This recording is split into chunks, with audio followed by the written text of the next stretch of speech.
Yo, what is up guys, it's your boy Gallo, and in today's video I'm going to be discussing my personal wish list for the upcoming season, which is season 5 in Marvel Rivals. So let's get into the video. Alright, so first up we're going to talk about the new upcoming characters being Gambit and Rogue. And Rogue, I believe, is leaked to be a strategist, and I don't think Gambit's role is quite confirmed yet. I think people are just assuming he's going to be a DPS, and let's be honest, he probably is going to be. Typical Marvel Rivals behavior, they add a bunch of DPS into the game. But I am of the belief and hope that they drop him as a support character. And this might be incredibly cope, but hear me out, there are some situations where he actually is able to support people. There is that scene where he gave or like made Wolverine's claws glow and that Wolverine was able to do a lot more damage and stuff. I think that would be his identity as a support, as more of like an off support, like enhancement type character where you cast a card on somebody and they're able to do more damage because of it. I think having another damage boosting support would be pretty cool as well, and just a card throwing support would be amazing. And to be honest with you, I am really tired of them adding Duelist to the game. It's getting kind of crazy. If Gambit really is a Duelist next season, I think that's 25. That's ridiculous, bro. Like, actually ridiculous. And supports are just hitting double digits next season, which is kind of crazy to think. So I really hope that they kind of went back and reworked them to be a strategist, because we need a lot more in the game. I'm going to be selfish as a support player and ask to hopefully have both characters as support characters. And yeah, I mean, we desperately need it. I think the devs understand that we need more strategists and tanks, because apparently whoever decided to make the decision to upload to make so many duelists down release probably isn't liking themselves too much right now, because a lot of the tanks and support players have either left the game or started playing other things, myself included. So I really do hope that next season both characters are supports, because I think that would bring a lot of people back. Contrary to popular belief, I believe support is just as big as DPS as far as fan base goes, because in Overwatch the support player base is ginormous, and in most other games you play supporting cast to the duelist role. So I think, contrary to popular belief, I think strategist is way more popular if you design characters correctly and give them actual characters to play. So that is my current take on the two upcoming characters. So yeah, let's move on to the next topic. Now I'm going to go over some of the things that I hope they address balance wise, and then I'm going to go over events at the end. So for balance, I think it is of no surprise that people don't like playing against triple support. I personally, even as a support player, I don't like playing in or against triple support either, because it just makes fights super drawn out, kind of boring, and I really do hope they rein in on it. I don't want them to follow into the same mistakes Overwatch did and do a very slow, methodical way of balance and just like kind of leave it off to the side until everyone just starts complaining about it. I really hope they kind of nip it in the butt and kind of like address it now. Like, do something to make it so that triple support isn't as prevalent or isn't a thing. To me, I personally think they should cap supports to 2, but this would open the doors to make it so that they can balance the triple support only characters to fit in double support, or nerf down the oppressive healing ones down to the triple support ones, so that every single support duo or like combination can be used in games, which is how it is in Overwatch right now, because most of the Overwatch supports have pretty close like healing numbers, if I will say. Like an Alari, yes, you do technically heal a little bit less than an Ana, but it's not going to be so absurd where it's going to be like 20, 30, 40,000 difference in an actual game. So that would be my personal solution, because right now in Overwatch we have open queue in that game, but they cap the amount of tanks to 2. This just stops goats from happening, and I think the main problem with goats was the supports, not really the tanks, I would say. And so in Rivals, I hope that instead of adding role queue, which I don't want, I think they should add a cap to the number of supports, because one, it would make it so that supports would have more variety in their role, assuming they balance the triple support characters to fit double support. But in general, it would just make more matches just faster to play. Like, I don't think a single person likes playing against triple support. I sure as hell don't. I got burnt out and left the game for a bit because I just didn't like triple support, and I was running into it every single game. I even tried to run some quick play and stuff to be like casual and stuff, you know what I'm saying? But then I go in and it's triple support again, and so it gets really draining draining really fast, and so I really do hope they address the triple support problem. Otherwise, we're gonna have another whole season of triple support, and if Rogue is another third support, that would be a big problem. So again, my solution would be to cap the number of supports but balance around that format so that you can make every single support viable as a second support, which would be kind of easy in my opinion.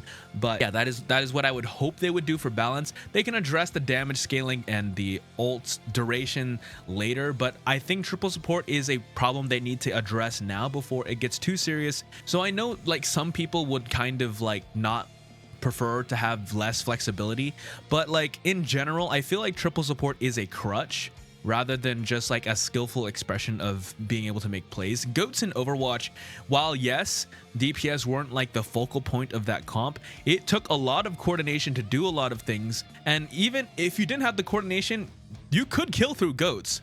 But in Rivals, the triple supports are very they output a lot of healing, and oftentimes they do way too much, and the triple support characters do a lot of damage, so it basically substitutes a whole DPS character to be able to play just more characters that heal a bunch. So I really do hope that they address this problem, and hopefully it's not a problem in season 5 again, because triple support has come back more than once and it has been annoying every single time. So also, just want to add this part in for the balance section. I really do hope that they decrease the amount of CC in this game as well. I think CC is just too prevalent. 75% of the DPS cast has some form of CC, and it makes it really miserable to play tank. I won't lie.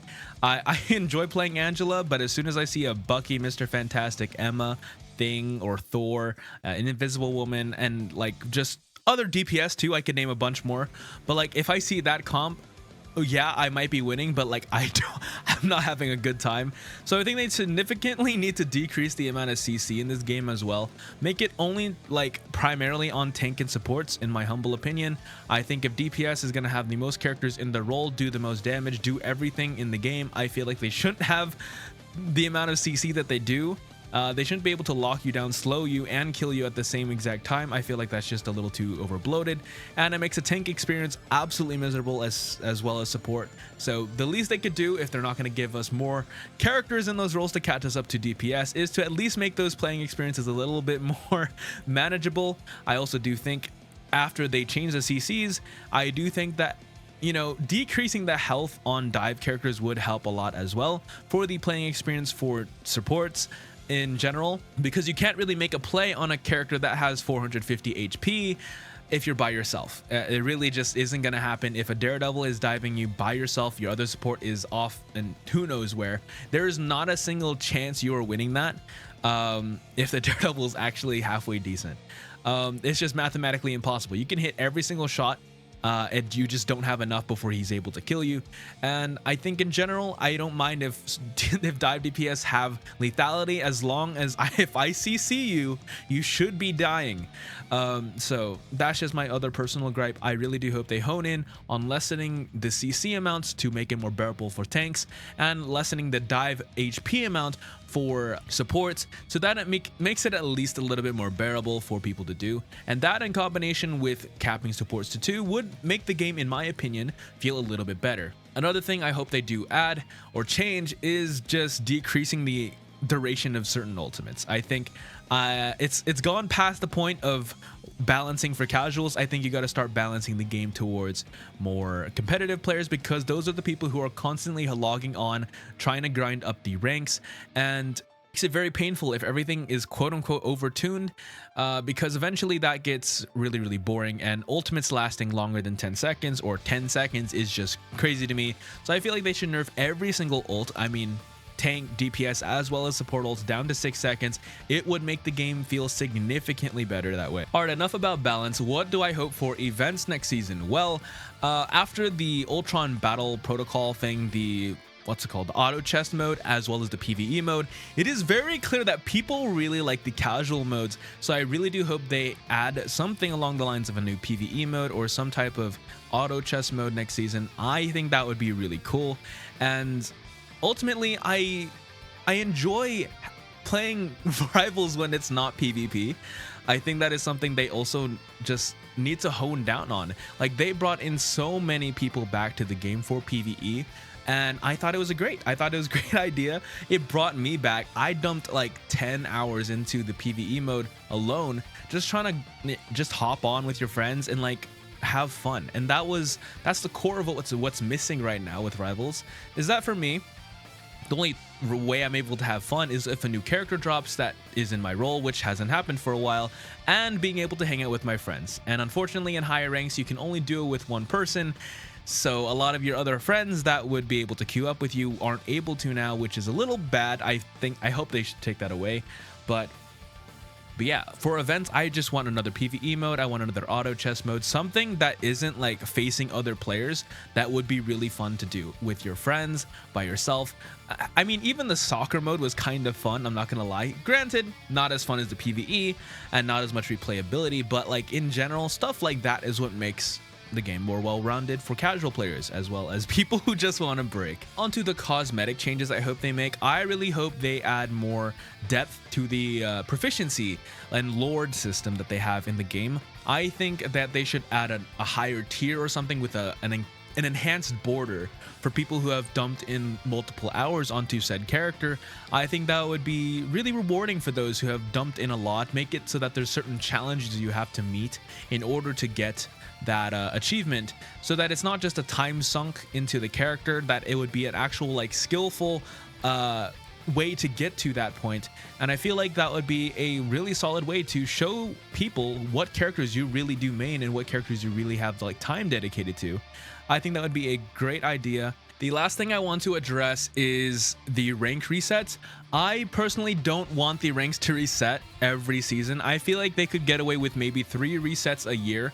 3 like hard resets a year, and then maybe just like, I know they're adding placements, and so I hope that placement system is good, and I do hope that they kind of stop resetting the ranks. I think having 2-month seasons is very, very cool for content, but if you are resetting the ranks every 2 months, it makes it kind of useless for people who can't grind the game as often to even hop into comp anymore. Because what is the point of grinding to Celestial or whatever peak you have and then having it reset 7 ranks 2 months later every single season? It gets really tiring and it burns out the player base really fast. Yes, it's super good for engagement. I understand everyone hops on for the new season to try and get their rank back, but to be honest with you, just the sheer fact of it resetting every single season has just diminished my wanting to play comp in general, because I'm just like, what is the point of me grinding back to high Celestial if I'm just gonna get reset back to Diamond by the time I get back up there, because I can't exactly play Rivals every single day for hours on end